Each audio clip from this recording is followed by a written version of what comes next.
Brought to you by TechnoSpark 20 series smartphones.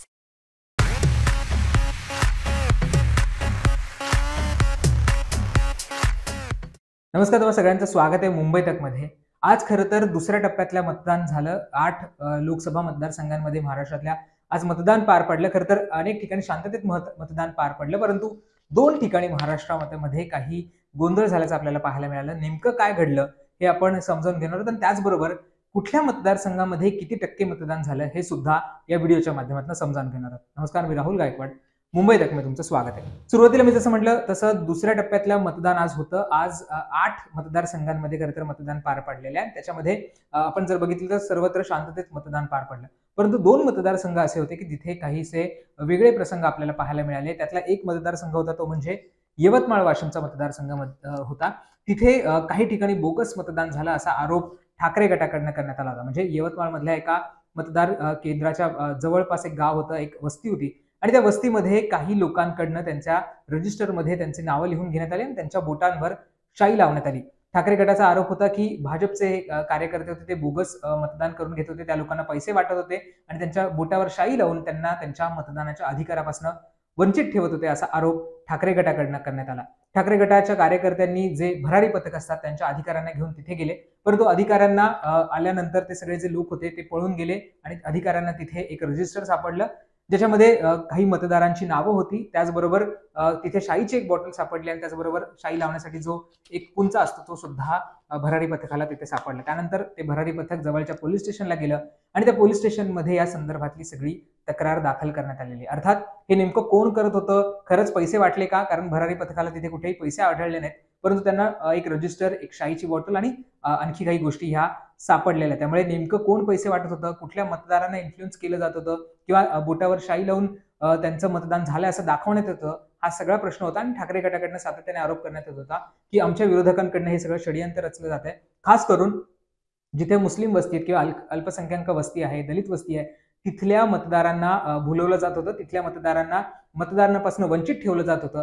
हा सगळा आरोप हा ठाकरे गटाकडनं करण्यात आला। त्यानंतर सगळे कार्यकर्ते पोलीस स्टेशनला गेले आणि तिथे रितसर त्या संदर्भातली तक्रार सुद्धा दाखल करण्यात येत होती, त्याची प्रोसिजर सुरू झाली होती। त्यामुळे या सगळ्या प्रकरणामध्ये आता निवडणूक आयोग काय निर्णय घेतं, खरंच तिथे कुणीतरी असे पैसे वाटत होतं का, खरंच काही मतदारांची जी नावं आहे ती लिहून घेतली आणि त्यांच्या बोटाला शाई लावली का, हे सगळा तपासाचा भाग आहे आणि तपासामधनं काय नेमकं समोर येतं हे देखील पाहणं आता महत्त्वाचं असणार आहे। त्याचबरोबर दुसरी अशीच घटना घडली ती म्हणजे नांदेडमध्ये भैयासाहेब आनंदराव एडके नावाचा एक तरुण होता, 25 वर्षाचा तरुण होता। तो थेट कुऱ्हाड घेऊन मतदान केंद्रामध्ये आला आणि त्याने थेट ईव्हीएम हे कुऱ्हाडीने फोडून टाकलं। तो ज्या पद्धतीने कुऱ्हाड घेऊन आला त्यामुळे जे ईव्हीएम तिथले जे मतदानाचे अधिकारी होते, तिथले कर्मचारी होते, ते काहीसे घाबरले। तो थेट आतमध्ये आला आणि त्याने थेट कुऱ्हाडीने जे ईव्हीएम मशीन असतं तेच तोडून टाकलं, फोडून टाकलं। खरं तर हे जरी झालं असलं तरी जे तिथले निवडणूक अधिकारी आहेत किंवा जिल्हाधिकारी आहेत त्यांनी सांगितलं की जे ईव्हीएम होतं ते जरी फुटलं असलं तरी व्हीव्हीपॅट सुरक्षित आहे आणि जो डेटा तोपर्यंत जमा झाला होता तो सुरक्षित आहे। त्यामुळे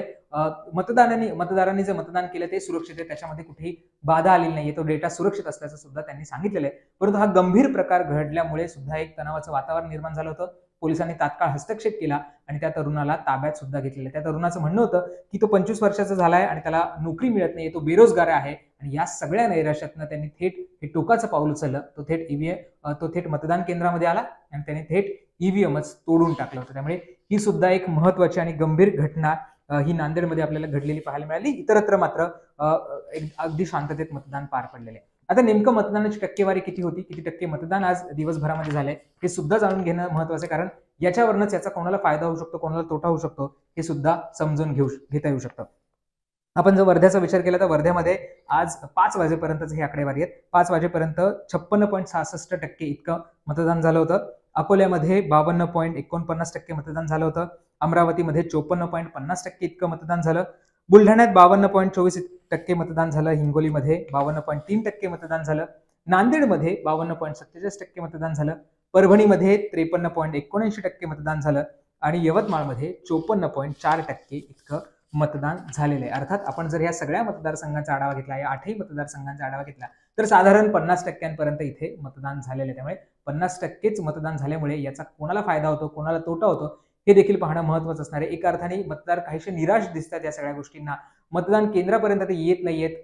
जे सगळं राजकारण आहे महाराष्ट्रातलं त्याला कुठे कंटाळलेत का, असे सुद्धा प्रश्न आता या टक्केवारीवरनं विचारले जातात. कारण पहिल्या टप्प्यामध्ये सुद्धा मतदानाची टक्केवारी ही काहीशी कमी होती. त्यामुळे सुद्धा दुसऱ्या टप्प्यामध्ये मतदान वाढावं यासाठी प्रयत्न करण्यात होते. परंतु तरी सुद्धा आता आपण ह्या सगळ्या मतदारसंघांचा आढावा घेतला, तिथे 50% आसपासच मतदान झालेले आहे. त्यामुळे आता तिसऱ्या टप्प्यामध्ये हे टक्केवारी वाढते का हे सुद्धा पाहणं महत्त्वाचं असणार आहे. त्यामुळे आज दिवसभरामध्ये या दोन महत्त्वाच्या घडामोडी घडल्या आणि या सगळ्या आपण ज्या दोन गोष्टी डिस्कस केल्या ते इन्सिडेंट सुद्धा आज दिवसभरामध्ये या सगळ्या मतदानच्या प्रक्रियेमध्ये घडलेले. आता आज जी नेमकी लढत कशी होती ती सुद्धा आपण आता बघूयात.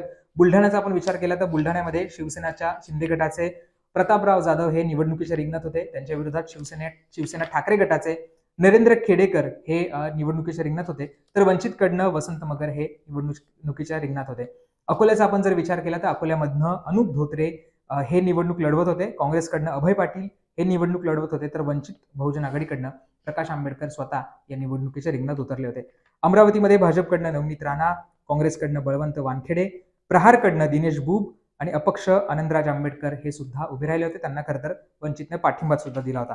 वर्ध्यामध्ये भाजपकडनं रामदास तडस हे निवडणुकीच्या रिंगणात होते. राष्ट्रवादी काँग्रेस शरद पवार गटाकडनं अमर काळे हे निवडणुकीच्या रिंगणात होते. तर वंचित बहुजन आघाडीकडनं राजेंद्र साळुंके हे निवडणुकीच्या रिंगणात होते. यवतमाळ वाशिमचा आपण जर विचार केला तर तिथे शिवसेनेकडनं शिंदे गटाकडनं राजश्री पाटील या निवडणुकीच्या रिंगणात होत्या. शिवसेना ठाकरे गटाकडनं संजय देशमुख हे निवडणुकीच्या रिंगणात होते. त्यानंतर आपण हिंगोलीचा विचार केला तर हिंगोलीमधनं शिंदेची शिवसेना त्याच्याकडनं बाबूराव कोहळीकर हे निवडणुकीच्या रिंगणात होते. ठाकरे गटाकडनं नागेश अष्टीकर हे निवडणुकीच्या रिंगणात होते. तर वंचित बहुजन आघाडीकडनं बीडी चव्हाण हे निवडणुकीच्या रिंगणात होते. नांदेडमधनं भाजपकडनं प्रतापराव चिखलीकर, काँग्रेसकडनं वसंतराव चव्हाण, तर वंचितकडनं अविनाश बोसीकर हे निवडणुकीच्या रिंगणात होते.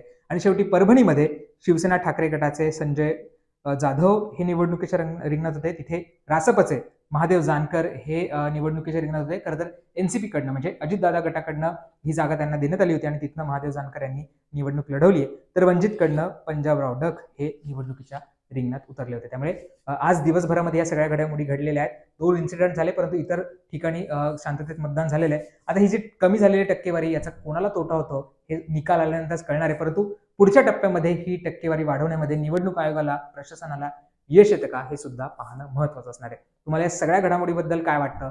तुम्हाला वाटतं का की तिसऱ्या टप्प्यामध्ये निवडणूक वाढू शकेल? लोक खरंच या सगळ्या राजकारणाला कंटाळली आहेत का? या सगळ्याबद्दल तुमची काय मत आहेत हे आम्हाला कमेंट बॉक्समध्ये सांगायला विसरू नका.